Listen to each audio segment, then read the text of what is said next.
Did you kill your daughter? No, that's an emphatic no. If she died then, how could we have disposed or hidden her body, Some stories are not just about loss, they are about silence, carefully rehearsed lines, and dreams that seem to carry more truth than memory. The disappearance of Madeleine McCann in Praia da Luz, Portugal, in 2007, is not only one of the most famous missing child cases of our time, it is also a mirror of something darker, a tragedy wrapped in performance, a truth buried not in evidence, but in words unsaid. But what if that fateful night, the night the world was told Madeleine vanished, was not the beginning of horror, but the climax of a carefully staged act? What if the truth had already unfolded the day before, and what we witnessed was not chaos but cover? It was supposed to be ordinary, dinner with friends just steps away, children sleeping safely in a holiday apartment. But by midnight, Madeleine McCann was gone, and the world was watching. Yet, a chilling question lingers, one almost too heavy to ask aloud. Why would the McCanns sedate their remaining 2 children on the very night their daughter supposedly vanished? If it wasn't to guarantee silence, then what was it for? A precaution, or the quiet backdrop for something rehearsed? Enter Bert Stellander, a retired Norwegian military police officer. A man untouched by politics, media narratives, or public relations campaigns. For 7 long years, he worked alone. No orders, no official files, just questions. He placed hidden cameras on the hills overlooking Praia da Luz. He decoded gestures, tracked unspoken rituals, and even sent cryptic anonymous emails to provoke subtle reactions. He did not ask, "Who took Madeleine?" He asked something far more unsettling. Was Madeleine McCann ever meant to be found? Or was she buried in plain sight? This is not the story the headline screamed. This is not the story the world was invited to believe.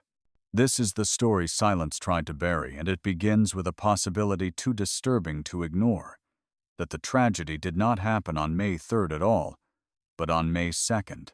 The Madeleine McCann case has been dissected in courtrooms, documentaries, podcasts, and endless newspaper columns. And yet, beneath the weight of official timelines and public sympathy lies a possibility so disturbing that it threatens to unravel everything we've been told. Let us return to an overlooked date. May 2nd, 2007. In her private diary, Kate McCann described it not as just another evening, but as the night of all nights. The words sit heavy on the page, raw, unclarified, never explained. But Madeleine was not officially reported missing until the following night. So why did Kate mark May 2nd with such emotional significance, as if it were the apex of her grief? Independent investigator Bert Stellander asked the same question. Why would a grieving mother remember May 2nd with such intensity if her daughter was still alive that evening? The cracks begin to show here. When you lose a child, you don't eat, you don't sleep, and you certainly don't play tennis or go jogging. And yet, the McCanns did exactly that. Witnesses recalled them jogging on the hillside, socializing at dinner, presenting themselves as though everything was perfectly normal.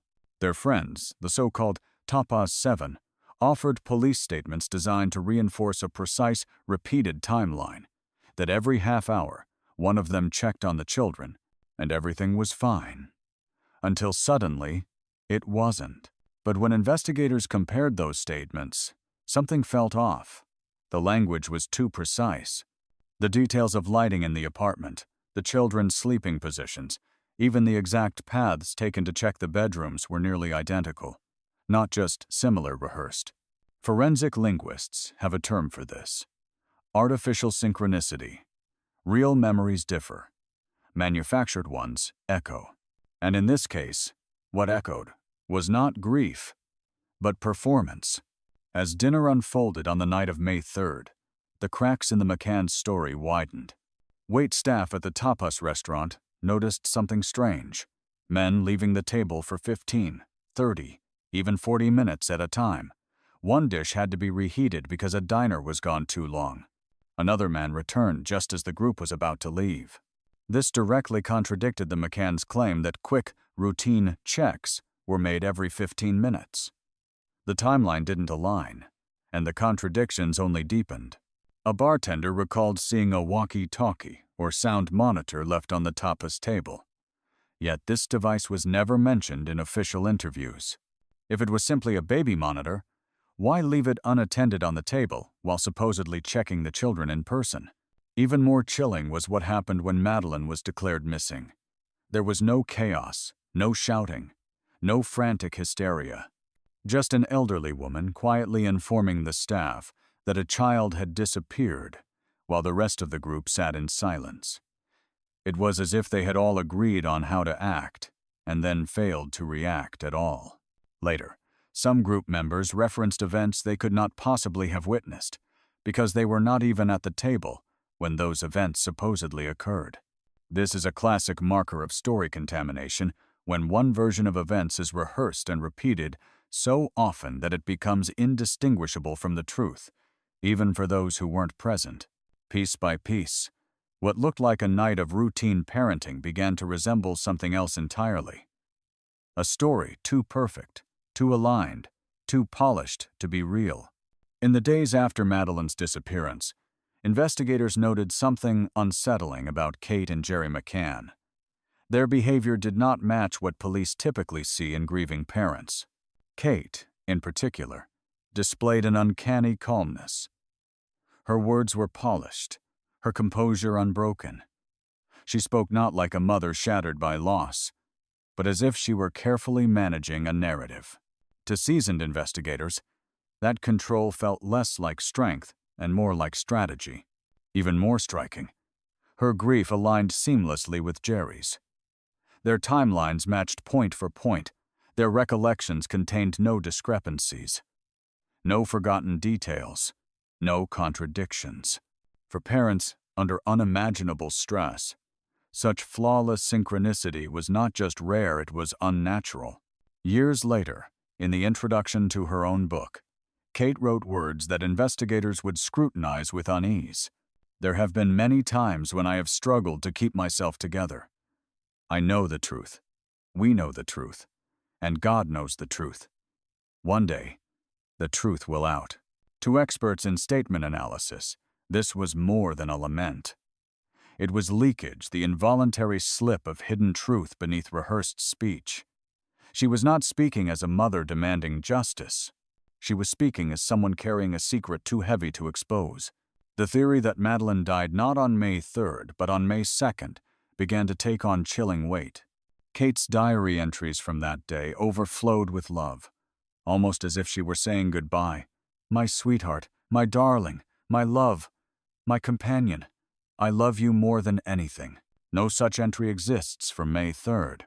It was as though, in Kate's own hand, the farewell had already been written. Portuguese investigators pressed Kate McCann with 22 forensic questions. They asked about traces of blood found in the apartment, DNA detected on clothing, timelines that refused to fit. Each question sliced closer to the heart of the mystery. But Kate did not break. No sobs, no outrage, no outburst of a devastated mother. Instead, she answered with cold control. And when investigators offered her a way out, a confession of accidental death in exchange for a reduced sentence, she refused. To some, this looked like strength. To others, it looked like defiance. The years passed, but suspicion never fully faded. Then, in 2024, something extraordinary happened. For the first time in 17 years, the McCanns did not attend the annual public memorial for their daughter.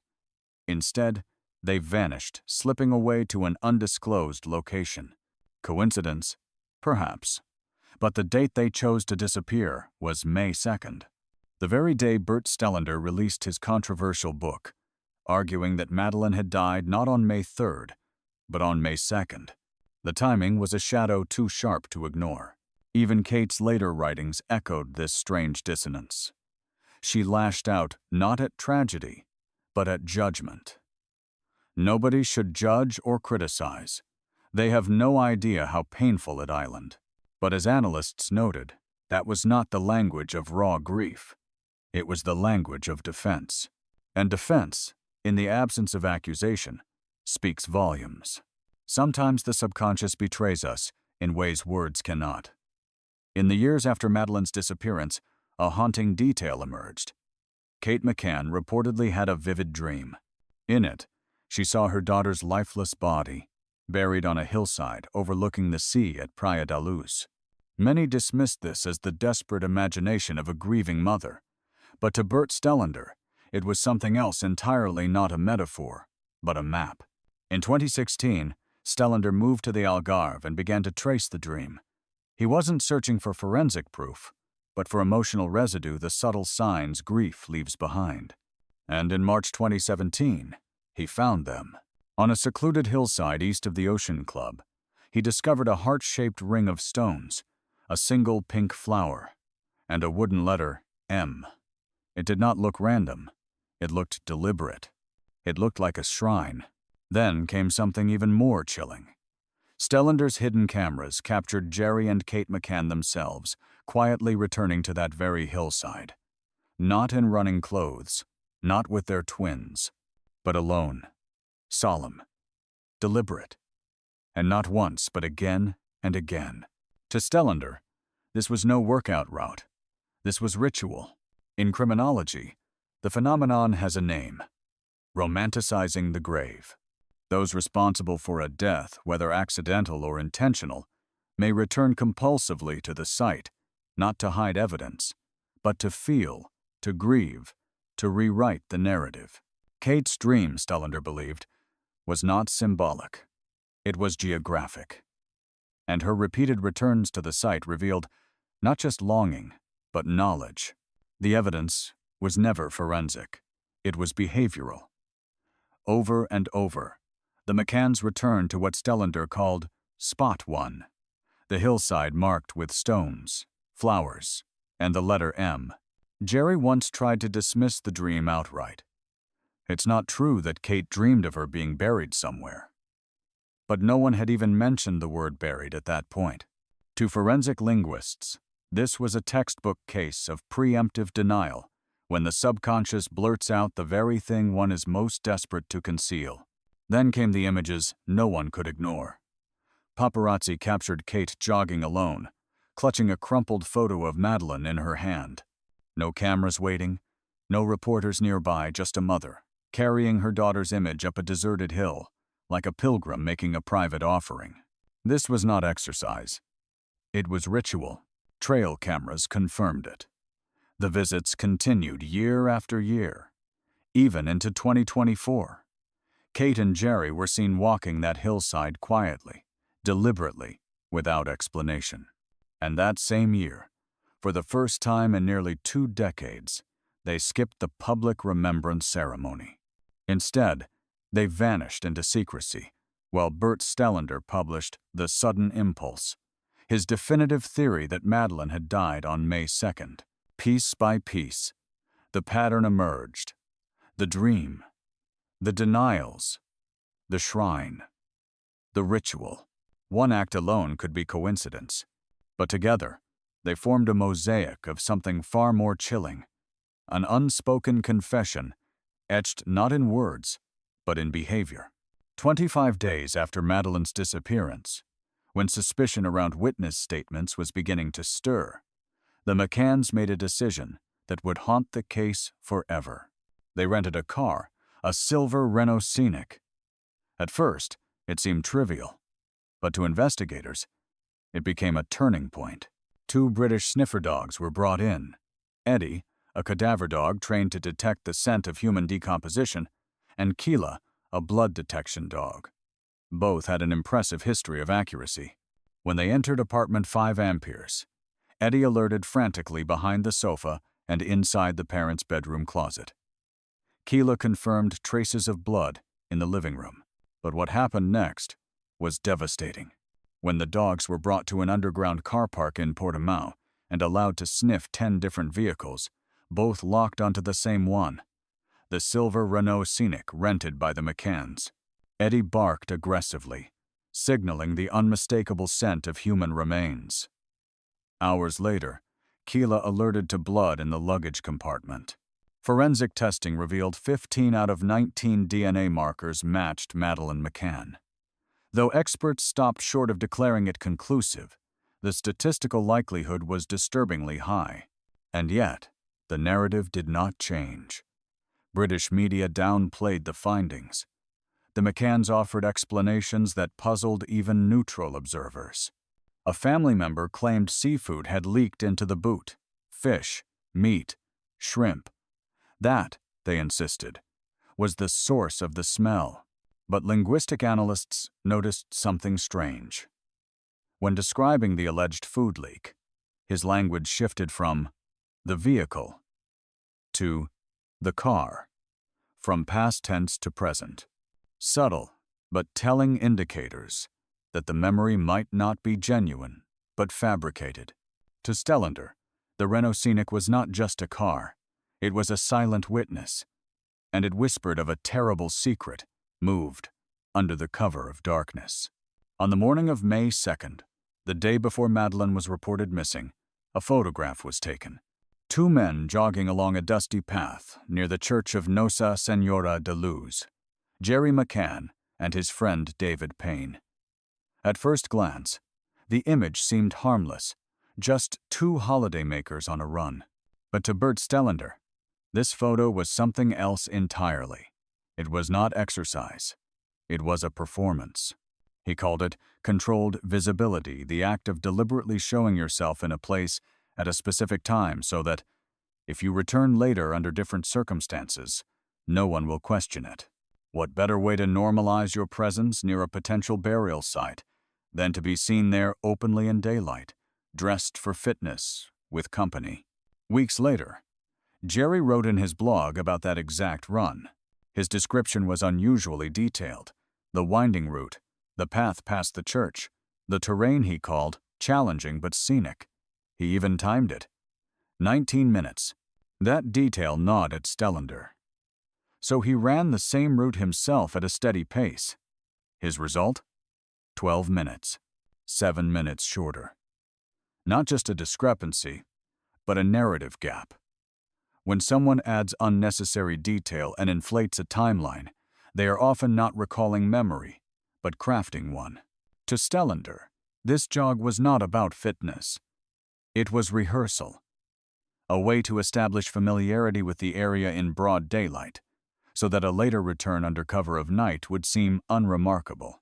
It was, in his words, a dry run, and the timing aligned with his broader theory that Madeleine did not die on May 3rd, the night the alarm was raised, but on May 2nd, the very day of that run.